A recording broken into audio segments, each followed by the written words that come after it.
Hey y'all, Matt here, and today we're talking about something that most people don't like talking about and actually skip over in their Bibles, and that's the genealogies in the Bible. If you've been reading through the Bible and you've come across a genealogy like I have, chances are you've probably skipped over it. A lot of times when we look at them, it's kind of hard to understand why it's important, but I'm going to go over real quick a number of reasons why we need to pay a little bit more attention to them than we have in the past. Um, First of all, genealogies actually communicate information to us. They show us that the Bible isn't just a fable, some made up story, that it's actually history.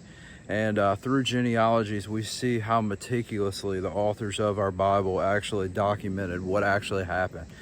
These are historical things, and sometimes it's hard to see that. Sometimes it's easy to read it as though we'd read a novel or something like that. And so it actually is history, and we have to read it as such.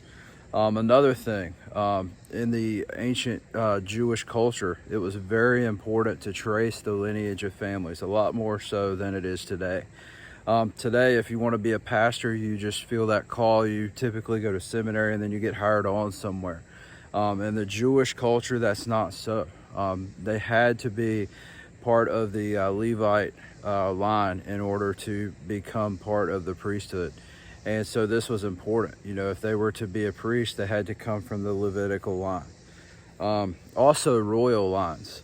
King David, any of these kings, it was very important that they could prove that they were the actual blood of that royal family.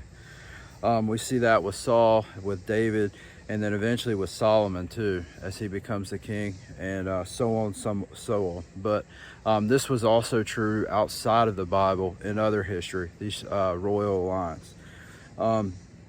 Another thing, in the book of Ezra, we see Israel is coming back from exile. They've been exiled. They've been living in the lands of their enemies, under their oppression. And finally, King Cyrus allows them to come back to their own land, to come back to Israel, and to start rebuilding the temple. And so one of the first things that we see Ezra do is he starts to reassign people, different jobs and areas as their heritage is basically proven. So one of the things you see in Ezra is you see a genealogy, and this shows Ezra kind of basically putting people back where they belong, because back when Israel was first created, part of the creation was the 12 tribes of Israel were each given a land inheritance. In the Bible, we see a number of important genealogies, the first of which is Matthew.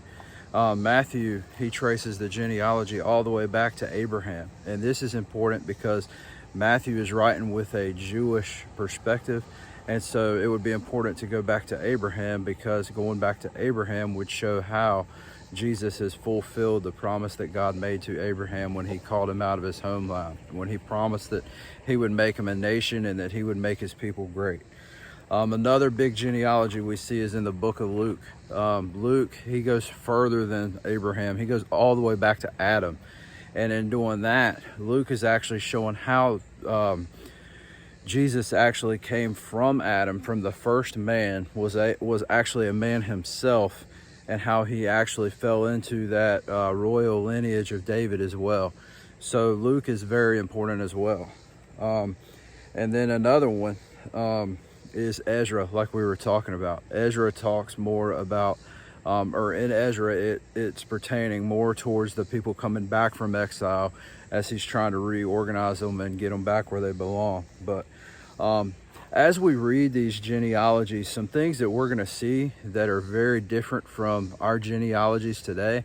Like typically, if I chart out my family tree, I'm gonna have a father and a mother, and then underneath there I'd have a line that brought them together, and then I would have the children underneath that, and then where each child got married off. And theirs is not like that at all.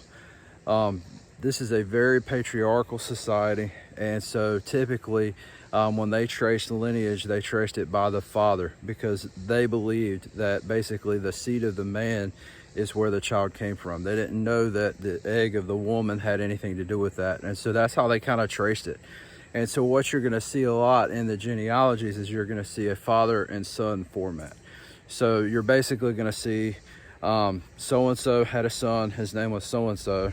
He got married, he had a son, and his name was so-and-so. And that's kind of how the genealogies are traced out. And if you see a female mentioned, you really need to pay attention to that female's name. And this is one of the really cool things about the genealogies and why we shouldn't skip over them. When we look at Matthew's the perfect example. One of the things that Matthew includes, you can go check it at the very beginning of Matthew. He includes 5 women, and this is not, something that would be widely done, but he includes them because there's something special about each one. He includes Tamar. He includes Rahab, who is actually a prostitute, who becomes part of the lineage of Jesus out of her faithfulness to God.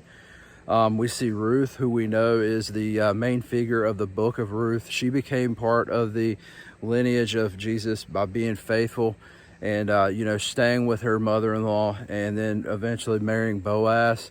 And then we see the wife of Uriah mentioned, and it's mentioned as the wife of Uriah and not by the term that you would more commonly recognize this woman, Bathsheba, because of the sin that was committed there. King David actually had an affair with Bathsheba, and their child that resulted was or their child that eventually came from that relationship became part of the lineage of Jesus as well. And so they don't mention her by name, probably because of the unfaithfulness and the sin that was included there. But it's amazing. We see how God actually used this horrible event, and that after David repented of his sin by the infidelity with her, they had a child once they were actually married, and this child was included in the bloodline of Jesus. And then lastly, we see somebody that we're all familiar with if we read the Gospels. We see Mary. And Mary, as we know, is the mother of Jesus, and she's important, so she's listed in there too among all these men. But it's really cool. There's a lot of cool stuff that you can see in these genealogies. A lot of times they're not fun to read, but they are relevant, and it's important that they're there. So next time you read your Bible, check them out, see what's there, especially Matthew.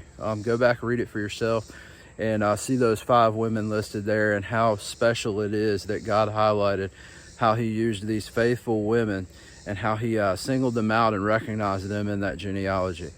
But until next time, in 2 days, we're going to cover the Gospel of Mark.